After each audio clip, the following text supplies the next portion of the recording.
In little less than a decade, Lei Jun managed to turn his startup, Xiaomi, in one of the world's top 5 mobile phone companies, now reaching more than $15 billion in annual sales. The cornerstone of his strategy, what sets the company apart from its competition, are the low prices of its products, a shift without sacrificing their quality or design. Taking a quick glance at the company's history, maybe we'll be able to uncover its true purpose and the business model it tries to apply.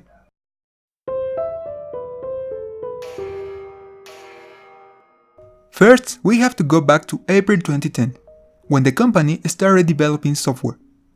Specifically, it started with an Android-based ROM called MIUI. That ROM aimed to incorporate functions and features users had been unsuccessfully requesting for so long on Android. For better or for worse, this ROM ended up borrowing a lot of inspiration from the iPhone software, iOS. What really made this ROM unique was how it was constantly and quickly updated and improved based on the user's feedback. In 2011, the company launched its first mobile phone, the Mi 1, applying the aforementioned low price strategy. Even back then, the company's potential was evident. In less than 2 days, the company got more than 300,000 pre-orders for the Mi 1. By 2012, we're talking about 7 million units sold, and by 2013, 19 million. The intended business model somehow resembled what the printers industry does: sell printers at affordable prices to attract users, and once they got a device, making the real profit on the cartridge and ink sales.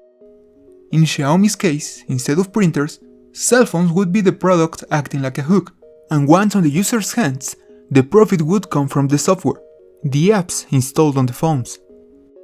In order to achieve low prices, Xiaomi could have imitated many Chinese smartphone makers who offered low prices not due to a reduction in their profit margin, but due to utilizing cheaper, lower quality components. But fortunately, Xiaomi shows another path. Even as I edit this video, they still are widely recognized for offering products with features and quality similar to those of the most prominent brands, but they do so practically getting a 1% profit or less. That way they are becoming many people's choice, not only because of its low prices, but because Xiaomi delivers a great value for your money. Of course, the strategy is not as simple as sacrificing profit on each product. The company also had to cut corners everywhere it could, without compromising quality. During the first years, for instance, online pre-sales were Xiaomi's best resource. That way they could produce just enough units to cover the demand, and at the same time, not having to keep an inventory meant lower expenses. Also, not having a physical store and its related costs helped this low price strategy. Many could even argue that, for the sake of saving money, they were borrowing a lot of inspiration from other companies, so they didn't have to waste resources doing their own designs. Now, strangely enough, as of 2019, it would seem like Xiaomi still is using this strategy, and by the look of the numbers, it's easy to think that it has always given great results, but through this it always hasn't. In fact, Xiaomi's explosive growth hit a wall just in 2016. Just to give you an idea of how hard this slowdown was, picture this: the company fell from the 1st to the 5th place among Chinese smartphone sellers. In just a year, the company went from selling 70 million units to just 40 million. At the time, Lei Jun attributed this plummet in sales to the strain put on their supply chain by the rapid growth in the demand. But the company's actions to face the problem pointed elsewhere. From that moment on, a remarkable change came to the company. A massive diversification of its product catalog started. They began searching for small companies and startups to acquire and to work with, producing a still increasing variety of products. Xiaomi passed them on its experience and business model, taught them how to achieve efficiency and how to structure their assembly lines. They soon were producing air purifiers, rice cookers, scales, house lights, external batteries, smart bracelets, headphones, backpacks, cables, adapters, and much more.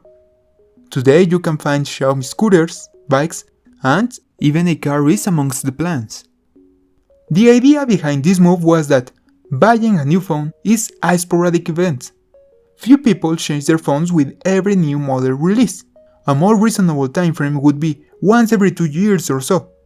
But other products like earphones, cables, and adapters are bought more often, and that means having people visiting your store more frequently.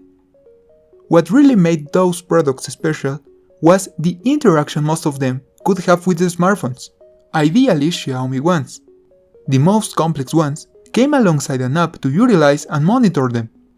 That way the company could skip the profit on the cell phones, but would make it on the accessories. And maybe, when the user needed a scale or a portable speaker, he would search for the one that works well with his smartphone.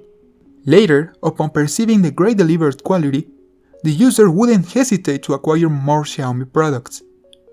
Eventually, when the time came for the user to change his phone, having already a lot of Xiaomi appliances and accessories would draw him to choose once again one of its phones. In less words, the intention was to seduce the client with low prices, convince him with the quality, and finally keep him inside the ecosystem. This strategy worked amazingly well, and coupled to the low price, high quality products, it allowed the expansion to begin once again. This time it went so well, Xiaomi was no longer borrowing inspiration, but innovating. For instance, the 2016 Xiaomi Mi Mix was the first phone which could be cataloged as borderless, an all-screen model, and with other technologies like folding phones, front cameras underneath the display, and 5G devices, they became an important player on the smartphone market. This remarkable growth, however, will hardly last forever, and is not as good news as one can think at first. We can search for evidence on the behavior of its stock price. They do sell more mobile phones every year, but earn close to nothing per unit. According to recent financial statements, their average earnings percentage is 1%, and the company's goal is not exceeding 5%. In that same document, we can see how the revenue from internet services, which supposedly was the one from where the real earnings would come, adds only 9% of the total. Xiaomi faces quite a challenge. For instance, amongst Xiaomi's clients, how many do you think will use the pre-installed Mail app instead of the Gmail one or the Outlook one? How many would prefer the preloaded music player rather than a music streaming service app? And in case you didn't know, it's quite common to find ads on Xiaomi's preloaded apps. Other brands don't have to rely on this, since their profit was made on the purchase of the device. Yet, for Xiaomi, would be a great income source, having millions of phones out there in the world showing ads. But let's say people start blocking them, or even switch to a third-party app to avoid them. That, right there, are bad news for Xiaomi. And if they don't succeed on that endeavor, the company definitely can't sustain itself forever with those low prices, an almost non-existent profit margin. Maybe that's why they're making important changes once again. Not long ago, a division of sub-brands started within the company to try and aim at different demographics. They also started investing on previously avoided concepts, which allow them to achieve ultra-competitive prices. Advertising, for example. Until recently, the company had paid little attention to it. They trusted on the quality of their products to speak for the company, as well as on word-of-mouth advertising. Or physical stores. They simply didn't have them back then. Every store was an online one. As we discussed, that way they avoided expenses on employees, distribution, on managing inventories, on leasing, and much more. Yet, they decided to start opening them. It seems complicated to keep price ranges as they are now if new expenses come into the equation. To the user's discontent, one proposed solution would be raising the prices. But that would take away Xiaomi's best resource against its competition. Although, being fair, and considering the profit margins of some of the biggest players in the market, Xiaomi would still have a wide margin to remain by far as a more affordable option. Nonetheless, users are now used to a price range for entry, mid-range, and flagship phones. If new model releases fall out of said range, maybe users won't immediately stop consuming the product. It would still be a great value for the money. But it could negatively affect how users perceive the company. And that is of other importance. Because remember, in this case, sales don't generate profit, brand loyalty does. A great and ingenious shift on the strategy will be necessary to keep Xiaomi's business model afloat. By now, they still are focused on their expansion. They have plenty of time to plan, try, and execute other strategies. Maybe try to widen the internet services revenue. The fact is, they'll eventually have to face reality. And what about you? Have you used a Xiaomi phone? Did you like it? And would you buy another one even if they raised their prices? What do you think of their strategy? Is it crazy? Does it seem sustainable? I'll read you in the comments, and I'll see you on the next episode of Financial Titans.